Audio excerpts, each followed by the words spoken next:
Hey, just wanted to make a quick video. I'm on the way out to the Sacred Water, Sacred Forest camp here in Eastern Oregon. It's about 9 a.m. Already been on the road for 4 hours. Got a long drive ahead of me still. But just wanted to show people a little bit of the landscape out here. I think a lot of people don't know what Eastern Oregon is like, so here's a look out the window. This is a little a lake area that's a series of lakes called Summer Lake. This one in particular, back that way. Pretty big, gorgeous lake here in the middle of the desert. Been driving through sagebrush mostly for the last 2 hours or so, and a lot of beautiful ridges and valleys, open country. Not too many people around. There's some cattle ranching. A little bit of agriculture, not much at all. Mostly grass and hay for animals, and just gorgeous country out here. Stopped at a rest stop a minute ago to do a little stretching and go to the bathroom, and there were tons of little prairie dogs running around. Just the cutest little guys you can imagine. Of course, a lot of people like to kill them, shoot them, poison them.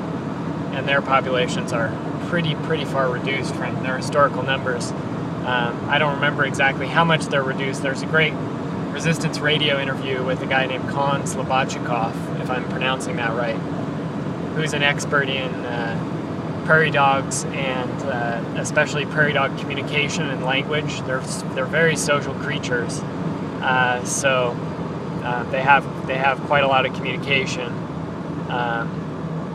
Slowing down here because it looks like there may be some horses on the road or something. Just a group of people. I'm not sure what's quite going on here. Oh, it's a guy leading some stock here, some horses. So yeah, that Kon Slobodchikov guy talks a lot about how far down. The guy got about 6-7 pack horses and a rifle strapped onto one of them. Wonder what he's doing, just walking them down the highway. Maybe going hunting somewhere up here, or doing some sort of long-range ride down the highway, or I don't know what, but it's interesting. See some interesting things out here. It's interesting to stop and talk to him, see what's going on. But yeah, the prairie dogs, they're beautiful and so important to the land out here, and it's unbelievable and reprehensible that so many people just think it's all right to kill them.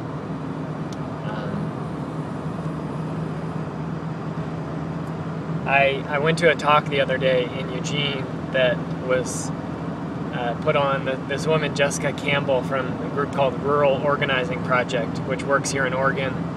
They're a very small nonprofit that works with other groups, rural groups, progressive groups of all sorts, trying to provide support and sort of tie together these rural communities. And they've been doing a lot of work against the militias and against white supremacists. So this specific talk was about white supremacists. And it was great to hear that out in these parts of Eastern Oregon, where those white supremacists have tried to come in, there's been a lot of local resistance. There's been a lot of people stepping up, and the vast majority of people in these communities have said, we don't want that. We don't believe in this sort of racism and bigotry. And so that's good to hear, you know. I think I grew up in the city and grew up with a lot of the stereotypes that city folk grow up with about people who live out in the country. So it's good to get out here and meet people and see what's really going on and learn more about the situation. A lot of people out here tend to have more connection to the land, I think, than people in the cities in a lot of ways. So anyway, trip's going well. I'll be making some other updates as we go. So thanks for watching.